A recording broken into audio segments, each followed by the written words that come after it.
Here we are. Hi, Kyle. Good morning. Good morning. How are you? It says it's live. Yes, we're live. We're Excellent. actually not live in real life, though. Even better, because I was worried. Oh my gosh, we're live.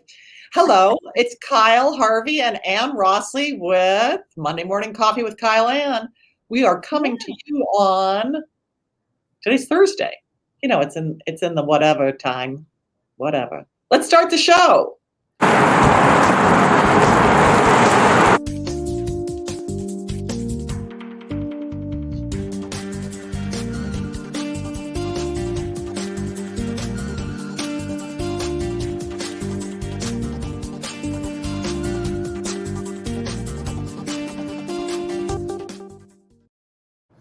Good morning. So, again, we are taping this show on Thursday. You know, you may be looking at us on Monday going, why are they wearing turtlenecks? Number one, we did not discuss wardrobe. It's totally by chance. And number two, today is cold and we wanted to stay warm, right? Absolutely. It's freezing in my apartment. Yeah, it's cold here too. So, well, spring is on its way. Spring is on its way. And with that in mind, we're talking spring real estate market here in Chicago.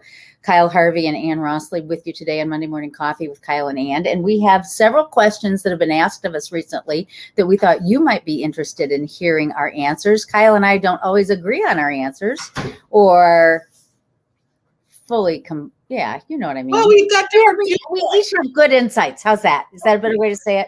We each have great insights. So we're going to talk about all that today. So typically we start out our show with the market. I'm not going to do that because part of the Q&A is going to be about the market. So let's just jump in, shall we, Kyle? Absolutely. So I'm going to start with the first question. And it goes to the market. The first question is, and it's come to me through direct messaging on Facebook. It's come to me from people I talk to. It's come to me from people I run into. I keep hearing about low inventory. What does that mean and why is it a problem? Low inventory means, group, that there's not a lot of choice out there. So we can look at that in terms of raw numbers, in terms of number of properties. You know, like if I have a buyer and they say, okay, I'd like a 3-bedroom for between $475 and $525 in the near north neighborhood, I pull up my MLS and I have X number of listings. In a typical spring market, I might have this number of listings in a particular neighborhood, but if that neighborhood is not the near north or the loop, it's going to be this number of listings this year. We just have fewer. And then, of course, the other way to look at it is the way our fans really know, and that is, here's months of home for sale, and we're looking at townships here. North Chicago, as you know, is basically the river up to Fullerton, and this is showing the number of months. A regular market is 6 months worth of inventory. So if you are in South Chicago or you are in North Chicago, it is a typical market of neither a buyer seller market. However, if you're in Lakeview Township, we only have just over 2 months worth of inventory. And if you are in Jefferson County, which is Northwest, which is like Avondale, Irving Park, neighborhoods like that, we've got less than 2 months of inventory. That means your opportunities for homes to purchase is very, very low right now. So, but it's also, right now we have record low interest rates. We've had a very depressed market coming out of even the 2008 downturn, where people's have not had enough equity in their homes to consider selling. So for a long time, that depressed the number of houses and homes for sale.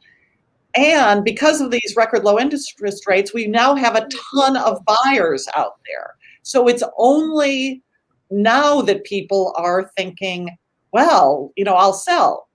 But because there are so few homes for sale and so many buyers out there, sellers are worried, unless they're moving out of state, and that's a whole nother topic.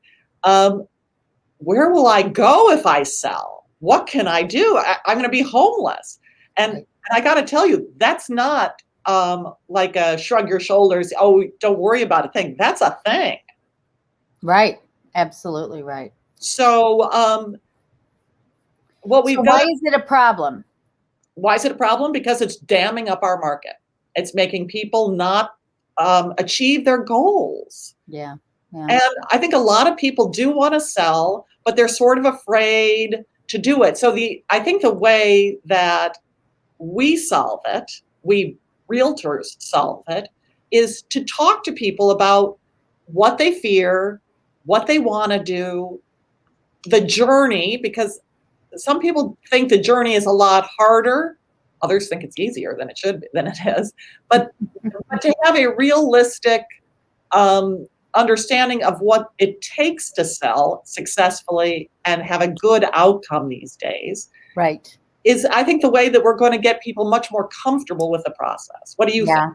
Well, and people are talking all the time about real estate and listening to the talking heads and reading articles and whatever. And, you know, I had a seller call me today and he's like, you got to talk me off the cliff. He was ready to put his townhome on the market. And he's like, what if I can't find a place to live? I mean, maybe we should take this more slowly. Maybe we should blah, blah, blah, blah.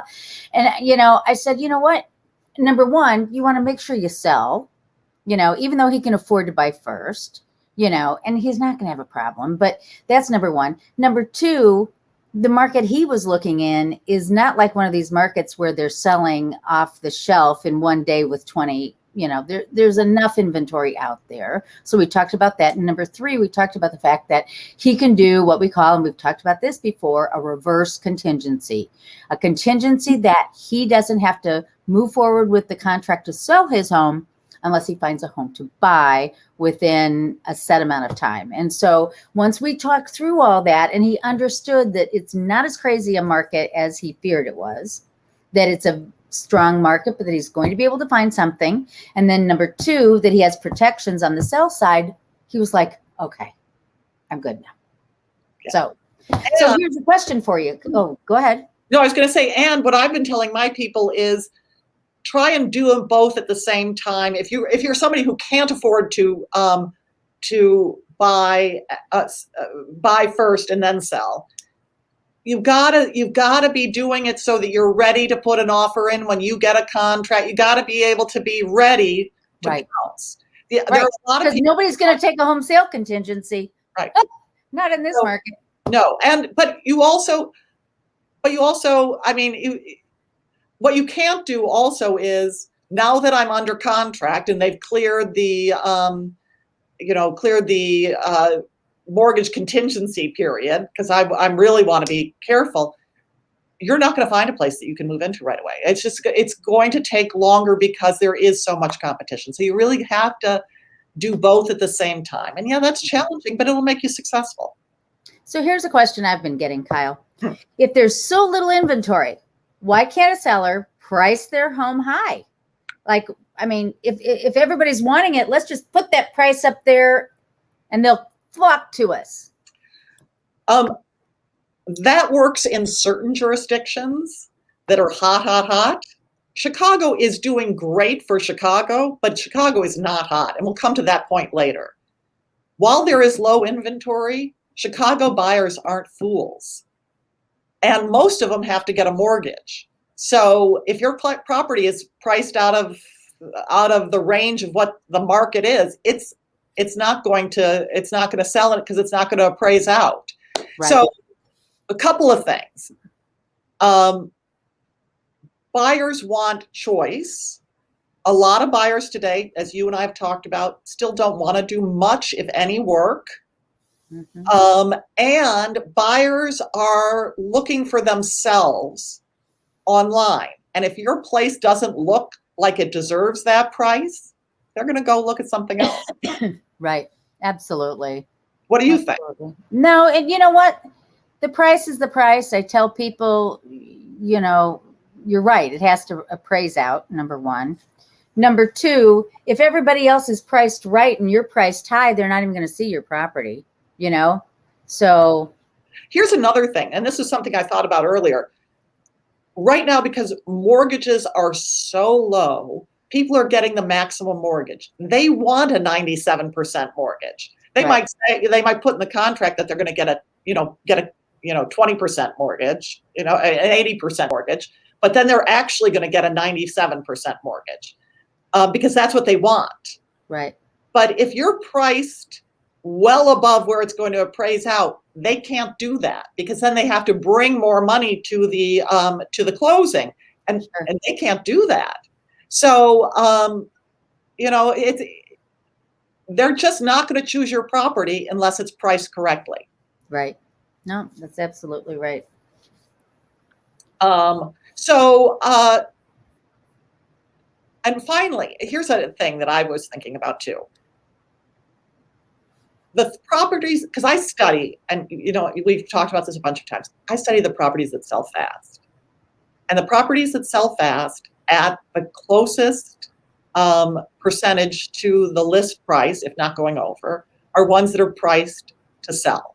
They're priced at the price they think they're going to get a contract for.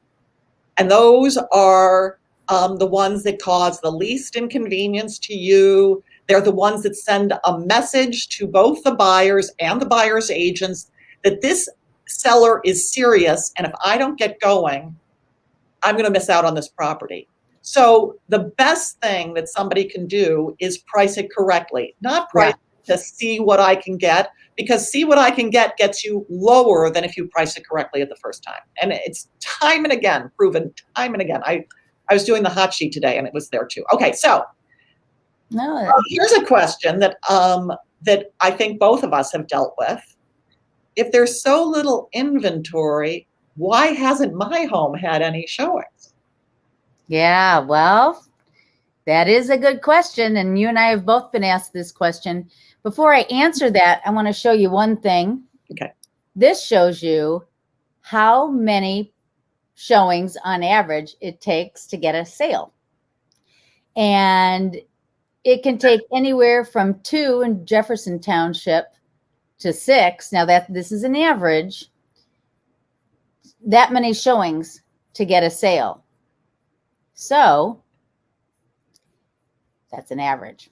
My bottom line answer to you, if you're not getting showings 99 out of 100 times, you know what it is. It's price. Every property has its price. You make your money on the buy side, not the sell side. If you're not getting showings, that's a data point.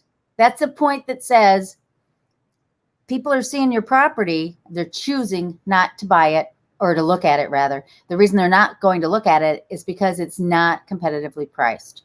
Now, one of the things I like to show my sellers when we talk about the market is online views, because we have access to see how many people have seen their property online. And if you've had 2,500 views of your property throughout the different listing feeds and you're not getting any showings, well, that means people are seeing it. They're just not wanting, there's something about it that they don't want to step foot in it. And I'll tell you what, especially after the first 3 weeks, if you don't have showings after the first 3 weeks, that means everybody who's been looking in the marketplace has seen it and they've said no to making the next step to see the property. What did I leave out? Anything? No, absolutely. It's all the preparation that needs to be done. So again,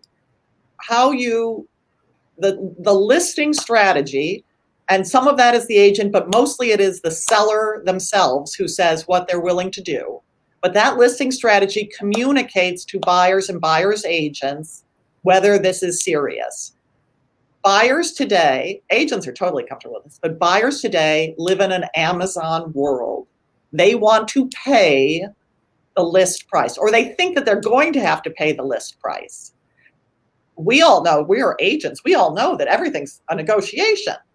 But buyers don't want to waste their time. And sometimes my buyers will say to me, I don't want to waste the seller's time. And I'm like, wait, the seller is delighted that there's a showing. I don't want to waste their time because I don't want to put in a low ball offer. Well, so we sellers and as sellers agents have to do the work so that the buyers want to come and want to make an offer. So it's getting it to look beautiful. and B, it's getting it priced correctly, because that gets you people in the door, and to your, just as you showed, Anne, it's showings that get you offers, not views on Views online, or right? whatever it is online. Yeah, absolutely. So, there's the number of showings to get an offer. What about amount of time? Like what if I've been on the market a year, Kyle, and my property hasn't sold? That's the question to you. What do you tell your clients? Well, it's the strategy, and it's not just what I tell my clients, it's what I often tell other people. And this is even true for me. If I haven't been able to sell and maybe I'm being hard on myself, but if I haven't been able to sell your property in a year, it means that I haven't been a good communicator for you. Because if I haven't gotten you to price it correctly, or to do the things that you need to do to sell your place, I have failed you, because otherwise it would have sold. And you're the ultimate decision maker, seller.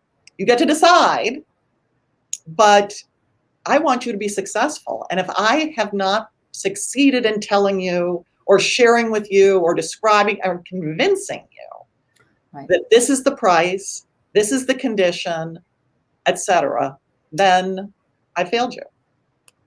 Because it's you're the person who decides. And then maybe go with somebody else who will tell you the things in a way that you hear, because it's really that. It's what do you do? What do you do, Anne? Well, I'm not going to have the property. I mean, to your point, we don't just put a property on the market and wake up a year later. I mean, we're having conversation after conversation, week after week, even in between the weekly sales reports. We're having conversation about where's the market. What I like to do with my sellers is have 3 competitive properties at, not 500, but 3. What are our three besties? And if the ones that are most like ours have gone under contract and we haven't, something's seriously wrong.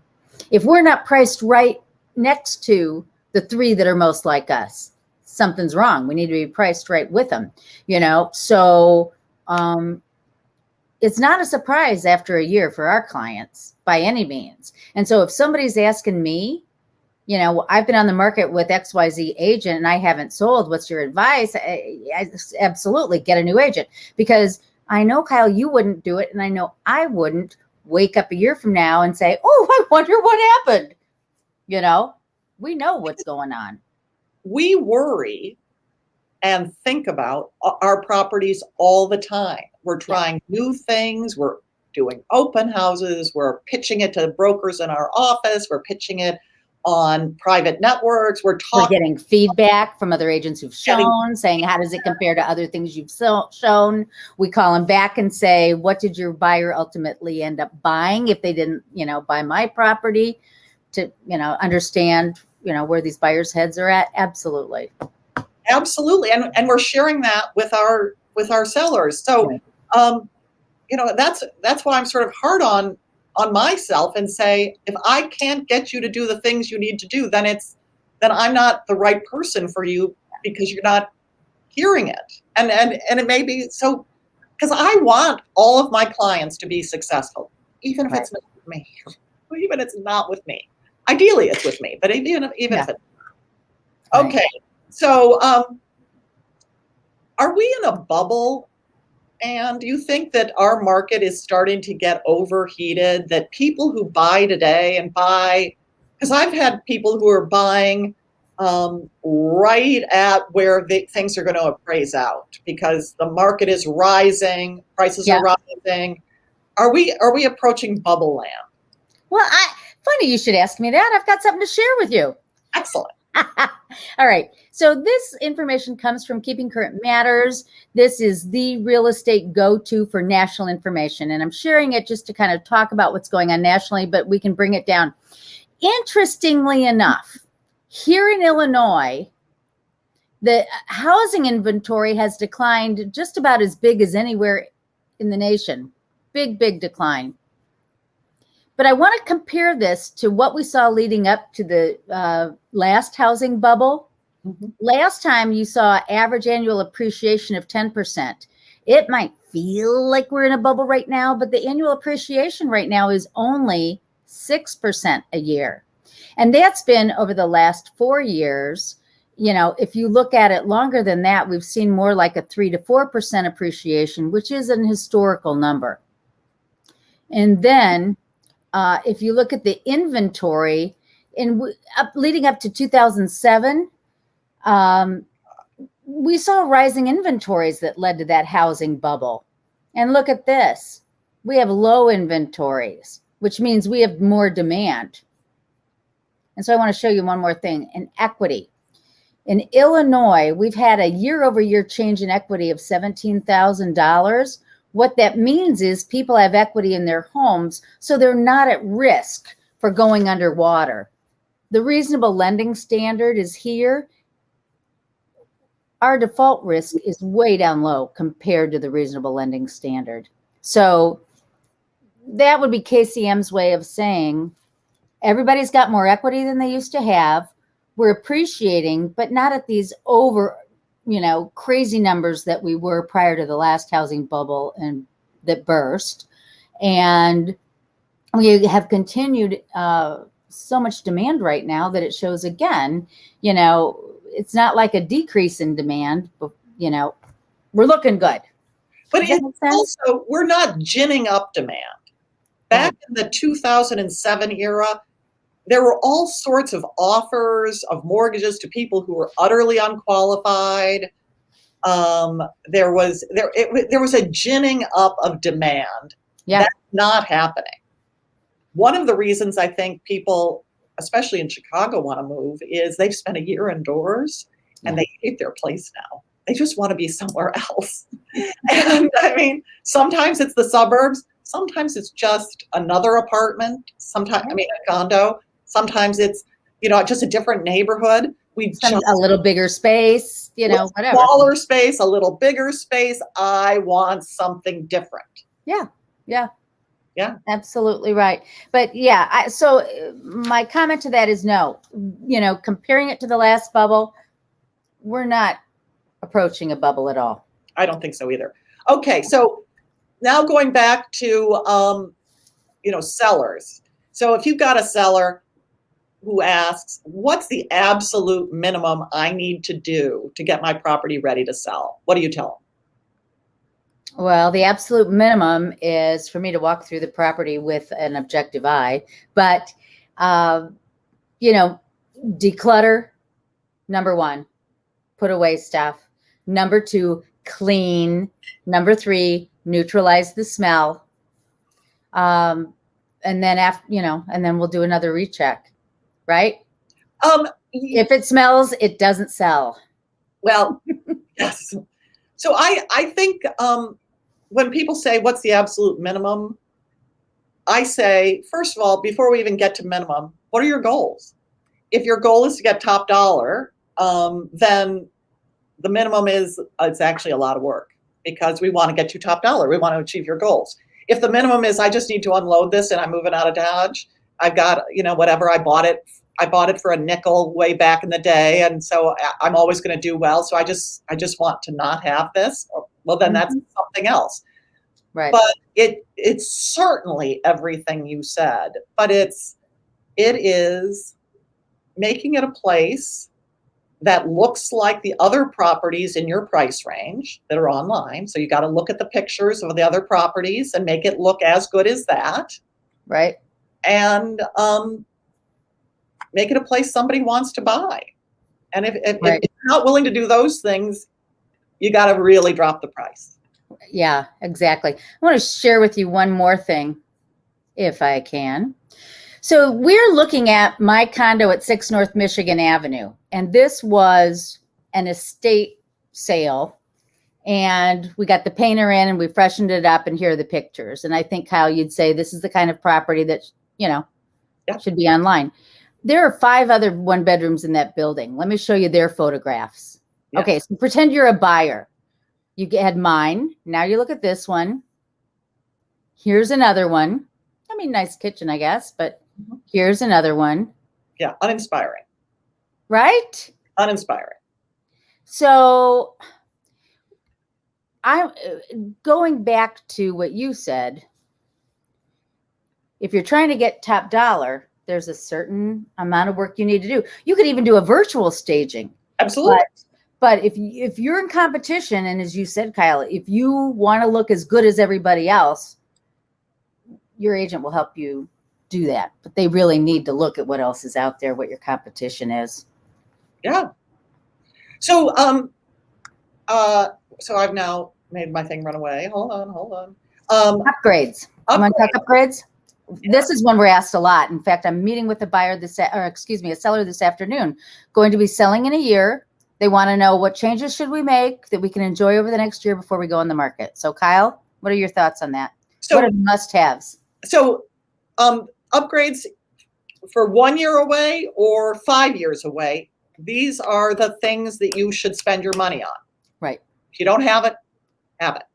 In-unit laundry. Oh, yes. But for houses, think about how you can get the laundry out of the basement. Yeah. There are people who want the laundry on the living floor, on the dirty clothes floor. They want the laundry on that floor. The bedroom floor. Right.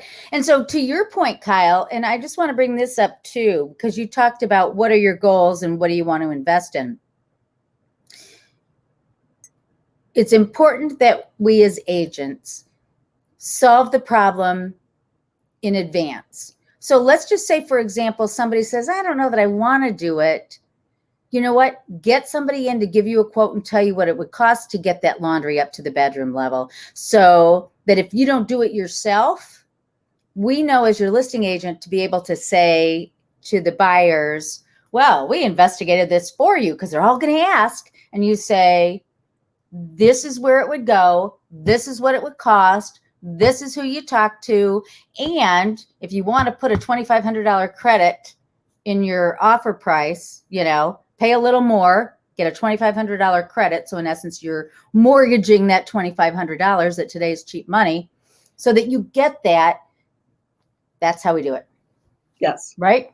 Absolutely. So I agree with you. Laundry on the dirty floor level is a must-have. And for those people who live in condo buildings that do not allow washers and dryers, you just get ready for it. You've got to reduce your price to compete with other like units. You're never going to be that unit with the washer and dryer. And it's amazing to me, sellers out there in those buildings, how many of my buyers say, I will not look at a place that doesn't have laundry. Now, I can talk them into it if there are so many other fabulous things. Right.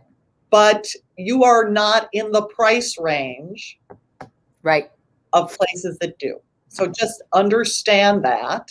That is something that has passed your building by. Yep. So, if you can influence the board to do the things that allow them, and that's risers, which is hugely expensive, to get it possible, then you got to do that. Okay. What else do you say? We've done the in-unit laundry. What would you add? For must-haves? It's kind of interesting. It used to be fireplaces were such a big deal. I don't see fireplaces as being a big deal. Isn't it better to have a balcony now? Well, yes, but you can't add a balcony. No, but you can create better outdoor living spaces than what you have right now. If you live in a building that has outdoor space, make it look great. Absolutely. Yeah. And if you have a house with a garage, find a way to make that garage deckable. Yeah. You want to do that. Right. I mean, I don't know if there are many other must-haves, But I think about so if you're doing something because it needs to be done, think about hardwood floors throughout. You will always, if that cheers you up, invest in it, because that will cheer up whoever buys it. Well, especially the main level of a single family home, even if you choose not to do it in the bedrooms. People still want it in the bed, because the bedrooms, a week of new carpeting is old carpeting. So I'm just proposing as much as possible hardwood floors. But to your point, absolutely, where people will accept carpeting is in a family room and in bedrooms, and that's pretty much it. And in certain hallways. Right. I also How about radiant heat in the bathrooms? Well, that's if you love yourself. Don't we all? Well, we do. There's a pipe in my bathroom where hot water sometimes goes in. Yeah. And I'll sometimes have heated floors in my bath, and it's so lovely. Yeah. I also say neutralize your paint color. So the next time I have paint, contact us about what colors will ultimately look great when we go to sell. And start now, right? Now, and then also invest in storage and organization of your closets. Yeah. That's where start putting in even alpha. People like alpha. Yeah. If you've got a closet that you can make great, but it's expensive. So, but I would start, that's where I would invest, because that always comes back. People are like, oh, they're alpha closets. Right. But that's something you can enjoy and absolutely right. Okay. Great. Do we have any other questions? Are there any particular properties that sell fastest today and why? Well, first of all, because I spend all my time looking at what's going on, and it is the first-time home buyers who are driving so much of the market. So, Sandburg Village, I would love somebody to actually track how Sandburg has done this year versus past years, because it's. I'll work on that. Okay, I'll report back next week. It's crazy great. Yeah. Outdoor space. Even if it's just not a Juliet balcony, you got to be able to put a chair out there, but that's selling.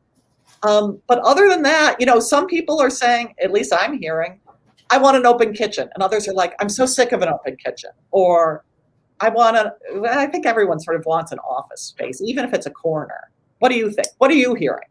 What's selling? Yeah.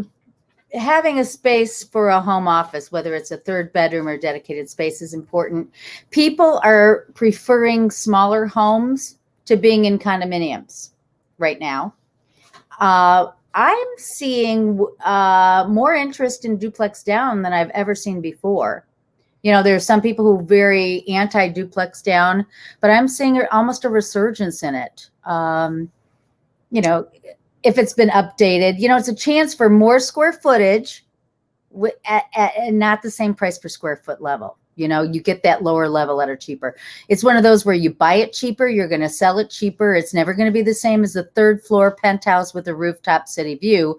But if you're looking for more space at a reasonable price, people are really. The only pushback I'm going to give on that is so many people want all the bedrooms on one level, and the duplex down usually has at least one bedroom on a different level than the others. And that sometimes makes people say it's a deal breaker, but for all the reasons you just described, Anne, they are great deals, big homes, easy to care for, low monthly assessments, really great properties. Which is what people are looking for too. And maybe that's the elephant in the room. Everybody wants a place that has low assessments.